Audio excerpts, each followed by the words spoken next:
তোমরা হয়তো এতক্ষণে জেনেই গেছো কাল কিন্তু ছিল আমাদের বিবাহবার্ষিক, মানে 20 তারিখ। আর আজ আমি ভিডিওটা পোস্ট করছি 21 তারিখ। তো হ্যালো এভরিওয়ান, কেমন আছো সবাই? আশা করি সবাই ভালো আছো। আর আমাদেরকে তো দেখেই বুঝতেই পারছো আমরা কতটা ভালো আছি।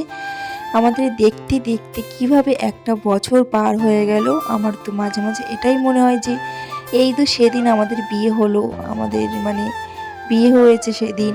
তো এর ভিতরে কিভাবে একটা বছর পার হয়ে গেল সত্যি আমি বুঝতে পারলাম না। কিভাবে দিন চলে যাচ্ছে সত্যি মানে বুঝতে পারিনি। তো দেখতে দেখতে আমরা একটা বছর একসাথে কাটিয়েছি।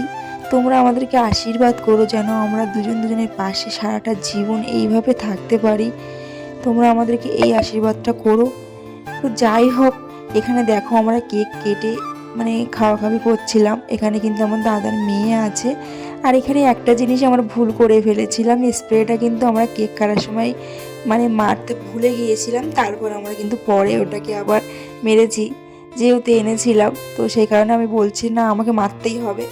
তো যাই হোক, একটা কথা তোমাদের সাথে শেয়ার করি। দেখো এই যে মানে সাজানোটা, এটা কিন্তু সম্পূর্ণ আমার বরমশাই একা সাজিয়েছে। তো কেমন হয়েছে তোমরা কিন্তু জানিও। এত সুন্দরভাবে সাজিয়েছে, সত্যি আমার তো দেখে এত ভালো লাগছিল কি বলবো, আমার খুব পছন্দ হয়েছিল। এখন তোমরা বলো যে তোমাদের কেমন লেগেছে। এটা আমার বর একাই সাজিয়েছে, কেমন কি লেগেছে তোমরা কিন্তু জানিও। আর এদিকে দেখো আমার লুকটা তোমাদের কেমন লাগছে সেটাও জানিও, আমাকে কেমন লাগছে সেজে। তো সবটাই কিন্তু তোমরা জানিও। আর ভিডিওটা কেমন লাগলো, ভালো লাগলে লাইক কমেন্ট শেয়ার করো। বাই।